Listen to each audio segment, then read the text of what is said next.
कमाल का करतूत मैं दिखाने जा रहा हूँ।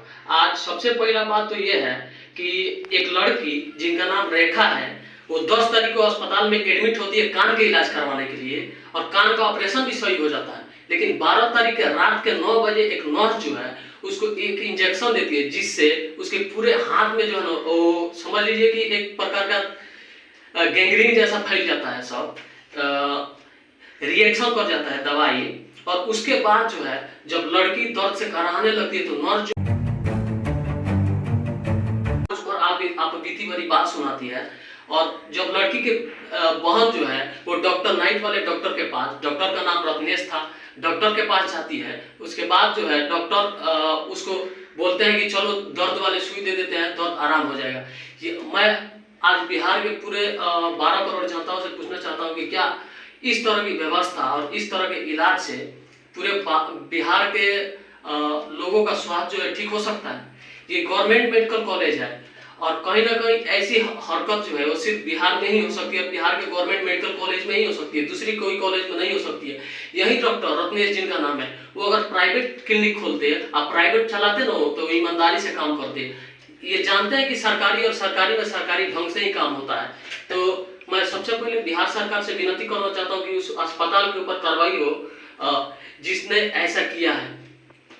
जिस तरह से उस लड़की का जीवन खराब हुआ है ना, उस तरह से हमें लगता है कि डॉक्टर जो है, डॉक्टर के ऊपर कार्रवाई हो और उस नर्स के ऊपर भी कार्रवाई हो जिन्होंने ऐसा उसके साथ धरती पे भगवान के रूप माने जाते हैं। लेकिन ऐसे ऐसे बिहार के डॉक्टर जो है ना, वो धरती पे भगवान के रूप नहीं लेके बल्कि रावण के रूप ले लिए हैं। और मैं इन डॉक्टर लोगों से बोलना चाहता हूँ कि जब जब ये रावण के रूप लेंगे तब तक बिहार के जनता जो है राम के रूप लेके इनके मारने के लिए तैयार होगी, ये मेरा दावा है। जिस तरह से उस लड़की के जीवन बर्बाद किया है इन डॉक्टरों ने, अगर इनके बेटी के साथ या इनके बहन के साथ और इनके साथ अगर ऐसा होगा तो ये क्या करेंगे? सबसे बड़ी बात तो ये है, वो डॉक्टर और वो नर्स, वो दोनों वो क्या कर रहे थे उस समय? रात की जब ड्यूटी थी डॉक्टर की, डॉक्टर जो था वो नाइट ड्यूटी में था रत्नेश, तो सोता क्यों था? सबसे पहले सो क्यों रहा था? और जब उसकी बहन जो है उसके पास गई और बोली, एक बार नहीं बल्कि 1000 बार गई और बोली कि हाँ चलिए आप हमारे बहन को देखिए, ऐसा ऐसा हुआ है, ऐसे ऐसे हो रहा है, नर्स ने एक सुई दिया जिसकी वजह से उसको दर्द से कररा रही है। उसके बाद भी डॉक्टर नहीं आए और डॉक्टर जो है किसी को भेज के दर्द के सुई दिवा दिए। जरा देखिए कितना लापरवाही है बिहार में स्वास्थ्य व्यवस्था का।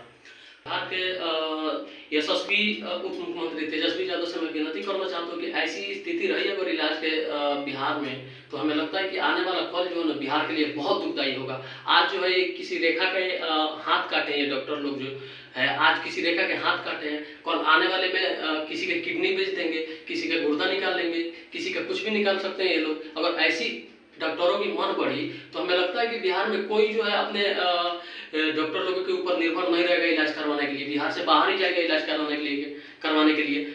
ऐसी स्थिति जो है ना बिहार में ना पैदा हो, इसलिए मैं बिहार के उप मुख्यमंत्री तेजस्वी यादव से विनती करना चाहता हूँ कि आपके पास मंत्रिमंडल है, स्वास्थ्य मंत्रालय है, तो इस पे त्वरित कार्रवाई कीजिए और डॉक्टर को तो सबसे पहले उस अस्पताल को ही रद्द कर दीजिए और उस अस्पताल के साथ डॉक्टर के ऊपर ऐसी कार्रवाई कीजिए कि आने वाला कल जो है ना किसी रेखा के लिए खौफनाक ना बन के बल्कि सहायक बने।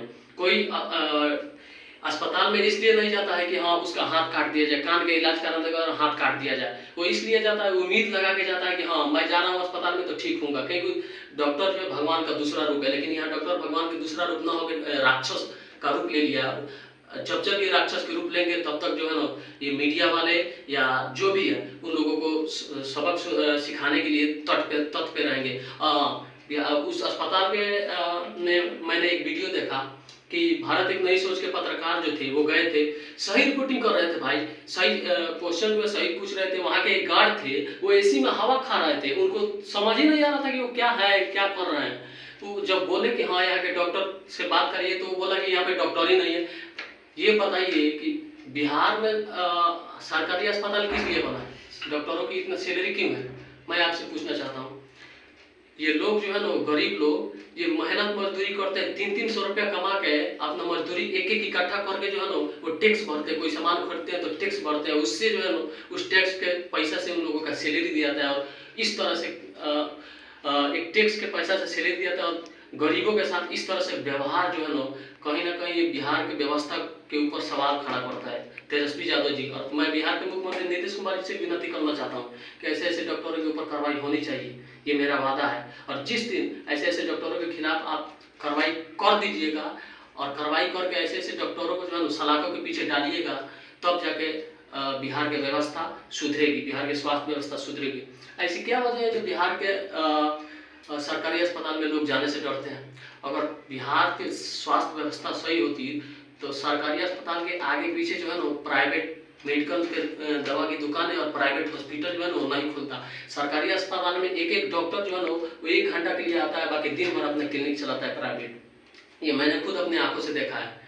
और आप इन लोगों के ऊपर त्वरित कार्रवाई करें जो कल जो है ना किसी दूसरी रेखा के लिए हानिकारक ना हो। और मैं ये बता देना चाहता हूँ कि बिहार के लोगों से भी विनती करना चाहता हूँ कि कोई आपके हक के लिए आवाज़ उठा रहा है तो उसका सपोर्ट कीजिए। अगर आप आवाज़ नहीं उठा सकते तो आप सपोर्ट भी कीजिए। जिस तरह से भारत एक नई सोच के पत्रकार के साथ दुर्व्यवहार किया गया है, उस तरह का दुर्व्यवहार जो है ना अगर किसी राज्य में जो है ना किसी पत्रकार के साथ नहीं किया जाता। ये